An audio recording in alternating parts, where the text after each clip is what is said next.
Welcome to Daily Global Insights by Sri and Sri. Today is the 2nd of April 2021 and this is episode number 132. Namaskaram and welcome back Sridharji. Namaskar, good morning to everybody. Wonderful Easter Friday on April 2nd and looking forward to another exciting day. Mitch McConnell says that he will not support Biden infrastructure plan and will fight the Biden Democratic agenda. Russian Foreign Minister Sergey Lavrov is coming to India next week and to focus on AK-47 203 rifles and S400 air defense shield deal, France to close schools, ban domestic travel as virus surges, and markets provide thumbs up as we close out the best March since November with S&P gain of up to 4.2%. And in US news, House Republicans seek to ban race-based stimulus funding for non-white farmers. Sridharji, this has been in the front burner, back and forth for a few days, isn't it? Or a few weeks. Well, I think that it has remained, and the more constant influx of is illegal or no more illegal, these aliens or residents coming from across the border is only, looks like more land grab. And there's a fear that's growing. And the clause which is very specific is 125%, close to 125% of the debt was written off as part of the stimulus package 1.9 trillion, whereas the white farmers were excluded from granting this privilege. This is what the Republicans are fighting. And RNC to intervene and defend Georgia and Iowa laws in the court. So these are the new voter registration laws, isn't it, sir? Iowa case, there was this to and fro that went on. About 6 seats or 8 seats was granted to the Republican and nominated as the victor. There was an attempt to use the House to derail this, and wiser counsel prevailed not to do that because that will create a precedent. So the Iowa holds. And they want to make sure, RNC wants to make sure that such things don't get repeated. As far as Georgia is concerned, that voter sequence number, which forms the unique ID, is to prevail rather than all these illegal signatures and so on. That has been passed. It's being contested by both the business as well as some of the Democrats. They still think these illegal signatures or whatever is the alternate thing to be used. RNC says they will defend the rights and the rules of the law as enacted by the legislature, which is constitution. And Hunter Biden lashes out at Trump for pushing debunked conspiracy theories. Looks like he has come out from under the rock. Indeed, because the reason is on the cusp of his father's election. There was a lot of controversy. The Hunter Biden laptop turned up. The mainstream media and the covert, the kind of surreptitious left-wing groups ensured that whole information is kept under the hoods. No investigation commenced. Trump and Don Trump Jr. was lashing out. And right during the Trump period, Don Trump Jr. was very similarly the target. So basically, it's his turn to pay back and say, hey, hold off all these conspiracy theories. I'm not a Chinese agent and blah, blah, blah. So that's what he's trying to play. And another 13 states have filed a lawsuit Wednesday against the Biden administration for prohibiting states that accept federal stimulus funding from reducing taxes directly or indirectly. Sir, this is something to do with the 28%, 21% taxation, sir? So I'm going to read the statute, that it makes it very clear. See, basically under the 1.9 trillion America Rescue Plan, state may hike taxes, but those they decrease their rates and then use the federal stimulus funding to fill the gap would forfeit the amount used to offset the net tax reduction. This is the interpretation, and they have stated even Janet Yellen is unclear in her position. So the Alabama Attorney General Steve Marshall makes a statement that the tax cut ban punishes states for making changes to the laws that would reduce taxes. The federal tax mandate is an unprecedented and unconstitutional assault on state sovereignty by the federal government, which would commandeer the state of Alabama's sovereign power to tax, spend, and determine its own fiscal policy as granted under the Constitution, Marshall said. Today, more than 12 state attorneys have filed suit against Biden to block this enforcement of this grievous federal encroachment on state rights. 3 more states have joined, along with these 12 states.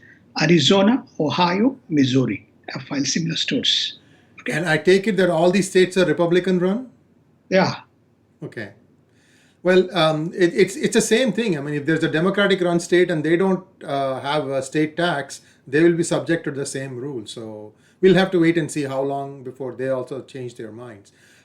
Senate Minority Leader Mitch McConnell says that he will not support Biden infrastructure plan and will fight the Biden Democratic agenda. So what are your thoughts on the statement of Mitch McConnell, sir? Mr. McConnell has woken up from sleep. He feels he is an RNC leader. He is the leader of the GOP. The GOP is in opposition. He cannot take things lying down. Things are coming all over the place. He's standing up, and otherwise he's going to be ousted. So he's saying, I'm standing up to be counted, and I'm going to fight this agenda. And more feedback coming on the Biden stimulus plan. Business world is divided over whether to fight the corporate taxes hike in Biden infrastructure plan. So for businesses, especially since many of them are taking advantage of tax inversion laws, this must come as a sledgehammer blow, isn't it? It is. Almost 7% is a significant tax hike. It's almost 30%, 35% hike from. Yeah. The story is ridiculous. See, because of the tax, the economy boomed for 4 years. Because of the tax concession, jobs, unemployment was at the lowest at 3.4%. The economy boomed for 4 years. Okay, there was a funding plan. There was no new debt added other than the 1.5 kind of trillion, which they kind of absorbed it, rebalanced it using the 0% kind of an interest regime. So therefore, that the Trump policies worked. Why are you increasing the taxes to fund something that we are not responsible for? Yes, indeed. And Treasury Secretary Janet Yellen presides over Financial Stability Oversight Council and address reforms covering Treasury, mutual fund, and money market segments. Treasury Secretary also likely to establish hedge funds oversight panel as part of the financial reform goals, and she expressed the concern that the climate change impact can have on the overall financial system. Sir, is she having suddenly butterflies now? She seems to be having. She seems to be playing the tune to the new agenda of justifying more oversight, more controls on the funds that the banks hold within their balance sheet, risks to be provisioned against it. So she wants to oversee every one of these things to make sure that she thinks that they are covered, or make sure that any of those money that they can suck into the system for the purpose of this. As far as this climate change is concerned and the impact on the potential collapse of the financial ecosystem, it just seems like the butterfly effect. Somewhere the butterfly is kind of flying, and somehow it is going to come in and kind of cascade its way and have an impact on the ground. I am astonished an intellect of her caliber is going down this specific path. And Biden's infrastructure plan could boost the US semiconductor industry, says Biden's Commerce Secretary. What are your thoughts, sir? The semiconductor industry is a fairly mature industry. There are only 3 or 4 fabs in the whole world. Intel is probably the only last remaining fab in the United States. What are your thoughts, sir? I have a feeling that they made a provision of about, I think, $540 billion, if I'm correct, the number that is there. There may be some incentives going in to this because supply chain is badly affected. United States automotive industry is reliant on the chips, and they were sourcing. China is unreliable. Most of the stuff goes to Taiwan. So Taiwan itself, during Trump regime, invited the TSMC to establish a plant in Texas. So these may be incentives that are going towards it. So to me, to that extent, it is a good plan. Yes, indeed. And in Indian news, Russia's foreign minister Sergey Lavrov is coming to India next week to focus on AK-47 203 rifles and S-400 air defense shield deal. So my last recollection is that Russia pushed out the delivery of the S-400 by at least a year, and that India had paid about 40,000 crores as advance payment for the S-400. Now, what do you see is the objective of this visit? Politics. Okay. So there was a meeting between, it looks like Russia and China are collaborating, and now Iran has joined the group. So Russia, China, and Iran. And so this collaboration seems to be revolving towards how to isolate India, right? So how to isolate India. Now, this fellow Lavrov was joint press conference in China, is coming back. All he has been, you are aware, this is being widely covered in PGurus by various kind of they have been keeping quiet. Suddenly this fellow lands and says, now I want to talk about S400 logistics system. S400 logistics system, I am told from a technical point of view, interferes with some of the US F-35 planes and so on and so forth. And India is in the process of just establishing defense production with US, but it is keeping France in the background. So this seems to be more chaos and confusion rather than anything substantive to come out. Who knows? I mean, Russia and India is a unique kind of a political quagmire. But let us wait and see for the details. And GST revenue is at a record high of 1.23 lakh crores in the month of March, and the GST revenue topped 1 lakh crores for 6 months in a row. So does it mean that India is on the rebound, sir? India is on the rebound. Services sector is driving the momentum back. The vaccination programs are helping, notwithstanding the spurt in the COVID cases that one has seen. To some extent, the manufacturing has been impacted or slowed, but the services sector is kind of coming back, and this is reflected in the numbers. The COVID situation is now, for the past 6 to 8 months, things have been fairly stable and economy has been on the back burner. This is a trend. This is a press release that has been made. We will get more definitive numbers very, very soon. But it looks like in the past 6 months or so, they consistently seems to have exceeded the kind of the GST numbers. And Indian Railways is undergoing dynamic growth with world-class advancements in freight and passenger transportation. I mean, I've seen pictures in social media of how clean the platforms are, how much more streamlined railways appear to be running, sir. Well, I think that the whole logistics that happened during even the pandemic, the food movement that took place, and when they had to mobilize in Ladakh, all these army convoy trucks going in trains and trains, ready, land and move, then integrating with the inland water systems in terms of these trucks going in, boarding onto the ships, especially around the northeast, etc. So really, I think the locomotive of Indian economy is the train. The locomotive of goods and freight and food is the train. It's very heartening, along with the agro reforms that we spoke yesterday, that they really have given impetus to the common people, which is especially the train as the infrastructure, which was much neglected. They really have kind of given it the boost. Very positive for India. And in global news, it appears that US is likely to abandon the CP-TPP partnership and instead go for bilateral relationships with countries like Japan, Korea, Philippines, and Taiwan. So this is definitely a policy shift. What do you make of it, sir? I think that United States is very uncomfortable. It seems to be very comfortable with NATO. It doesn't seem to be comfortable with Quad. That's all one can kind of infer.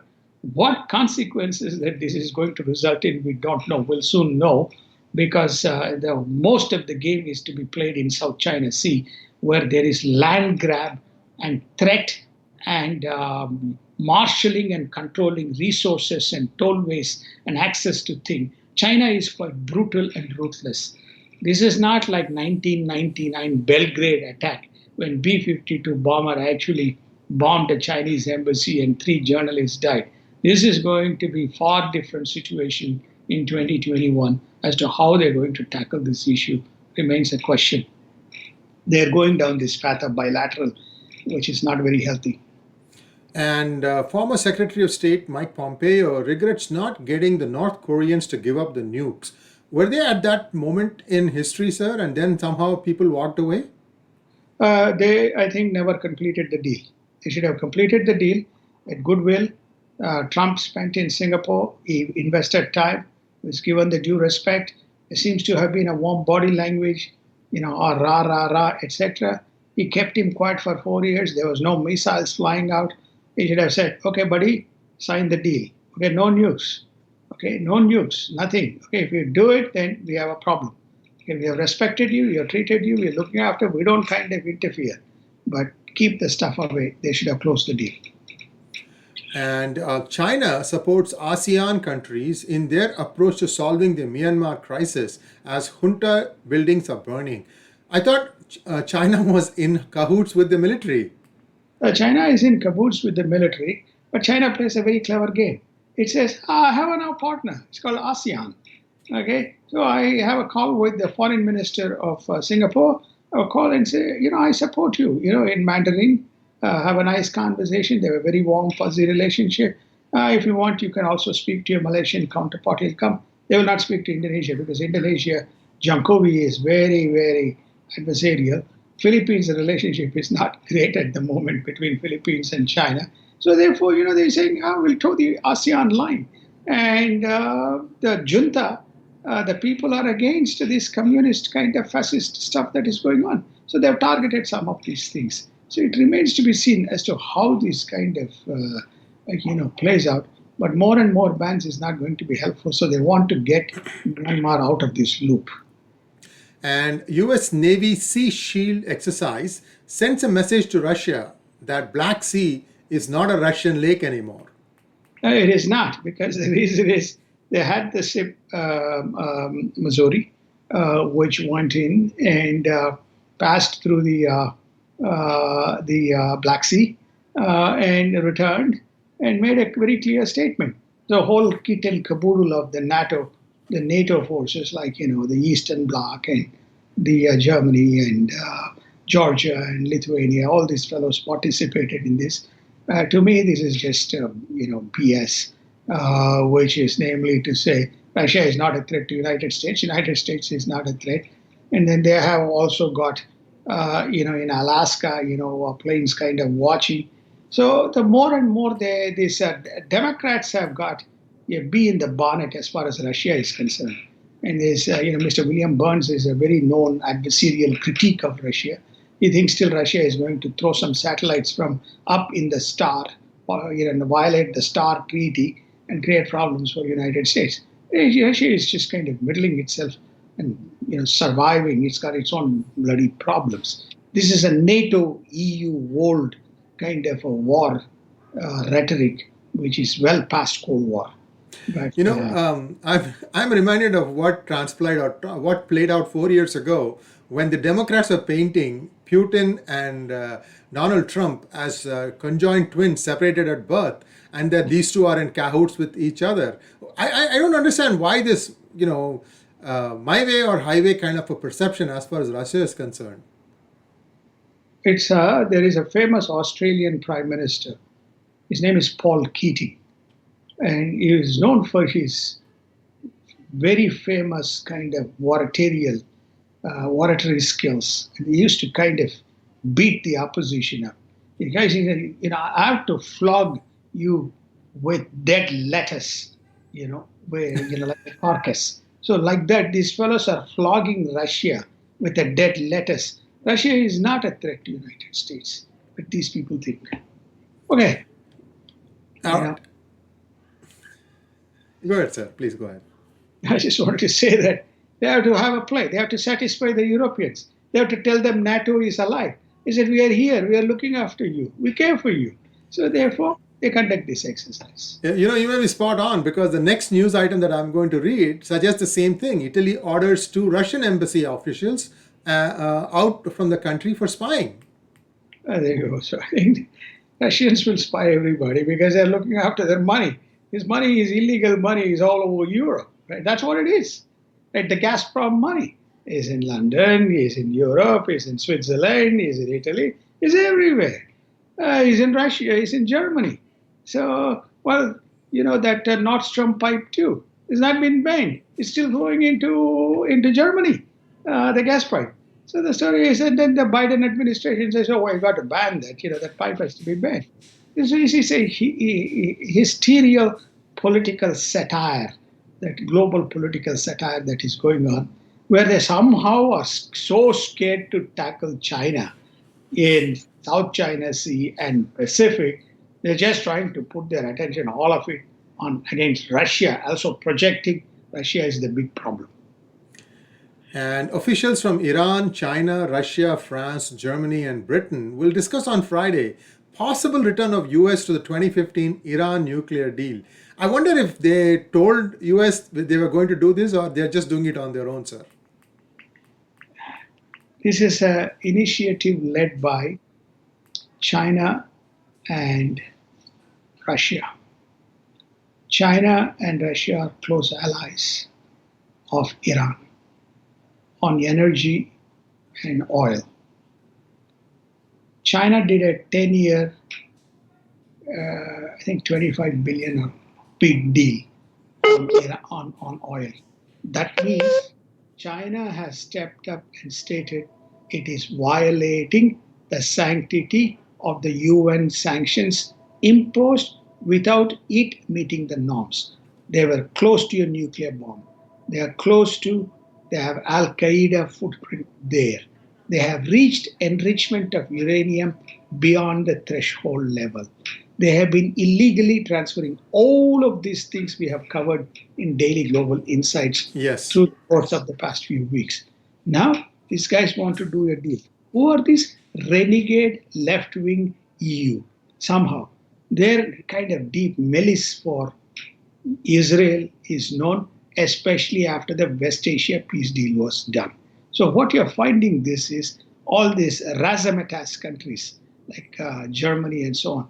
France has got some interest, but the story is Britain is also behind this. We got to get back to the deal. What is it? How can you enforce anything with it? Has anyone enforced anything with Iran since the Shah of Iran's fall? No. But another geopolitical wasteland. And in global COVID news, France is going to close their schools and ban domestic travel as the virus surges. The much mooted vaccine passports is being received with skepticism. Your thoughts on this vaccine passport, sir? My thoughts on vaccine passport is we have the most obsolete system in the United States where I get a simple printed card which shows my name, my date of birth, I got a vaccine. It's a simple card, like a white card. And then Japan and other countries want to introduce this. The primary concern comes from the privacy rules and the access to data. What else is in that passport? It's just not going to be his name, date of birth, travel, whatever may be, all the records that will be there. So there's a concern, at least among some people, whether this is the right format. And Pfizer shots, the vaccine shots, are more effective by 91% after 6 months. That's great news, sir. It's an excellent news. I think the Pfizer news is an excellent news. There's a lot of rhetoric still going on in the press. More mutations, less effective, this, that. So this rhetoric will kind of go on. The fact is there's antibodies. And I think there's now more than 14 months of data available in the system. And the doctors and the research scholars are now extremely well equipped to do different permutations and combinations to deal with this issue.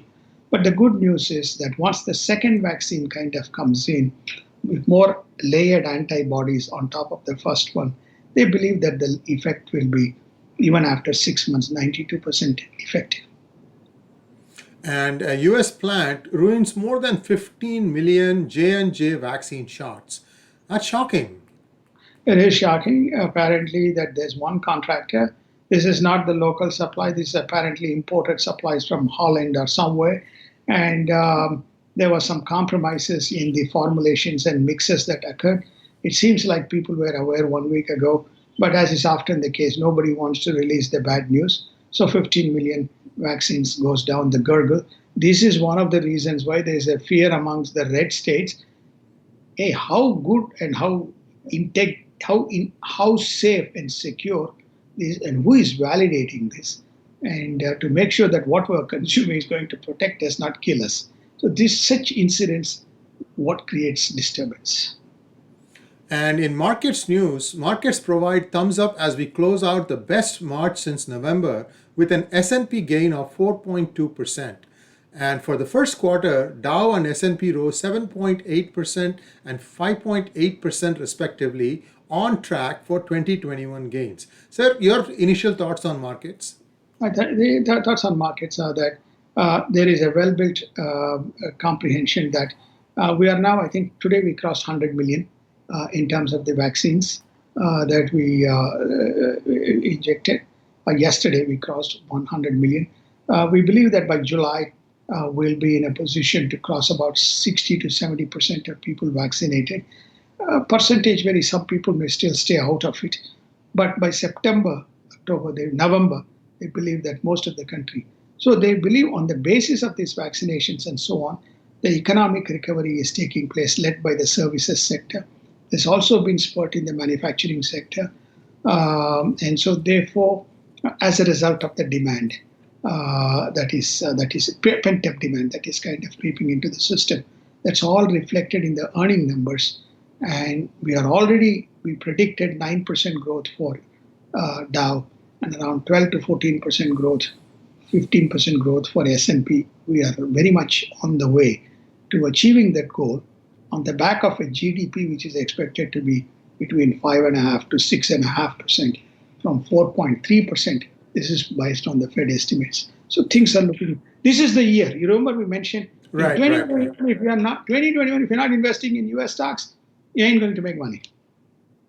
Yeah, and S&P crosses 4019, Dow 33,153, Nasdaq 13,480, crude finishes at 61.21, and Bitcoin at 59,271. That's all we have for news today. We'll be back bright and early again on Monday morning, but we may have a weekend slot with Sridharji on some other topic. Stay tuned. We will let you know. Please don't forget to subscribe to YouTube, to PGurus channel, and namaskar. Namaskar and thank you and have a wonderful day.